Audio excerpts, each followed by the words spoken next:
नमस्कार दोस्तों। JEE PYQ series में आपका बहुत बहुत स्वागत है। चलिए देख लेते हैं क्वेश्चन में क्या दे रखा है। The moment of inertia of uniform cylinder of length L and radius R about its perpendicular bisector is I. What is the ratio of L by R such that moment of inertia is minimum. चलिए, आपको एक cylinder दे रखा है। Cylinder कुछ ऐसे दे रखा है। चलिए,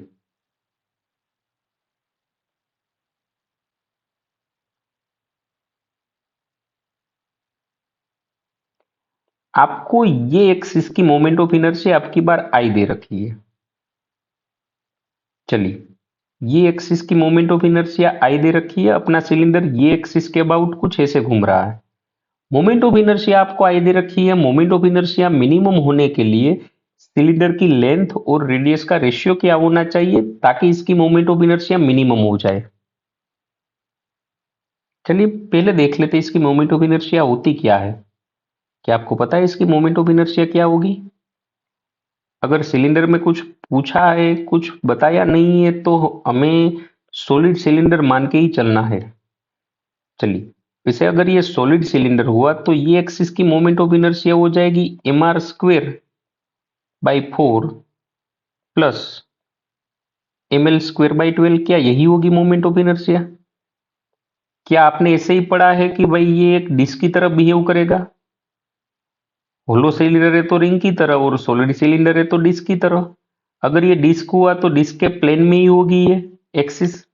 अगर प्लेन में है तो उसकी वजह से mr²/4। और देखने में तो ये रोड भी तो लग रहा है। अगर इसकी लेंथ हुई L तो ये सेंटर ऑफ मास में से घूम रहा है तो ml²/12। क्या आपने भी ऐसे याद रखा होगा? चलिए, अब हमें इसकी मोमेंट ऑफ इनर्शिया मिनिमम चाहिए। आपने कहीं ना कहीं ये भी पढ़ रखा होगा कि अगर कोई फंक्शन मिनिमम या मैक्सिमम चाहिए तो उसका डिफरेंशिएशन 0 होना चाहिए। लेकिन डिफरेंशिएशन 0 होने के लिए आपके इक्वेशन में कोई एक ही अननोन वेरिएबल होना चाहिए। हमारे पास यहाँ दो है, आर भी है और एल भी है।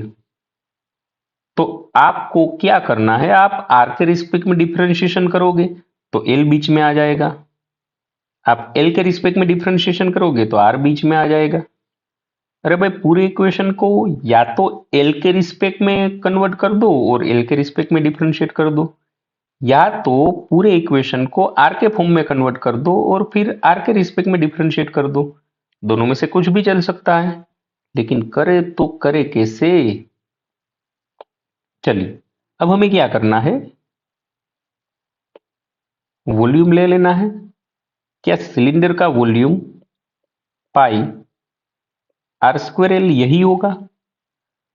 अब यहां से या तो आप r² की वैल्यू यहां पे रख दो या तो L की वैल्यू बना के L² रख दो। लेकिन ये L² थोड़ा मुश्किल जाएगा। इससे अच्छा है r² ही हमें चाहिए और r² ही यहां से मिल रहा है। तो मैं यहां से r² की वैल्यू निकाल दूं। r² की वैल्यू वैसे हो जाएगी v/πl। रख दो यहाँ पे मोमेंट ऑफ इनर्शिया आप कुछ ऐसे हो जाएगी I = m/4 तो था ही, r² की जगह v/πl रख दो प्लस ml²/12। क्या कुछ कॉमन निकल रहा है? जी हाँ, बिल्कुल निकाल लो कॉमन। निकलेगा कॉमन कुछ m निकलेगा, नीचे से 4 भी निकल जाएगा। बचेगा क्या यहाँ पे v/πl और यहाँ बचेगा L²। मास तो निकल गए, L², नीचे से 4 निकल गए, यहाँ बचेगा 3। हाँ, अब ये पूरा इक्वेशन L के फॉर्म में कन्वर्ट हो गया है। अब इसका डिफरेंशिएशन कर दो। अब इसका डिफरेंशिएशन हमें करना पड़ेगा L के रिस्पेक्ट में। तो बेसिकली हमें करना ये है di/dl = 0। अगर आप इसे 0 कर रहे हो तो m/4 भी 0 हो जाएगा, क्योंकि वो तो सामने चला जाएगा, वो तो वैसे भी 0 होने वाला है। तो हमें सिर्फ डिफरेंशिएशन तो सिर्फ ये ब्रैकेट का ही करना है। चलिए, पहले टर्म का डिफरेंशिएशन करूं तो v/l तो वैसे भी कॉमन v/l तो वैसे भी कांस्टेंट है, बाहर निकल जाएगा। v/l नहीं, v/π। डिफरेंशिएशन होगा सिर्फ 1/l का। अब 1/l का डिफरेंशिएशन कैसे किया जाए? देखो यहाँ पे 1/x है तो इसका डिफरेंशिएशन हो जाएगा -1/x²। कैसे? अगर नीचे x है, आप एक काम करो, x को ऊपर खींच लो, x की पावर -1 हो जाएगी।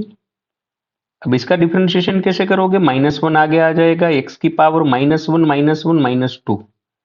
डिफरेंशिएशन का रूल याद करो, जो भी पावर है उसे आगे खींच लेनी है, एक पावर कम करनी है, -1 को आगे खींच लिया, -1 में से एक कम करोगे -2 हो जाएगी, और -2 पावर को आप नीचे खींच लो तो ये हो जाएगी x की पावर +2।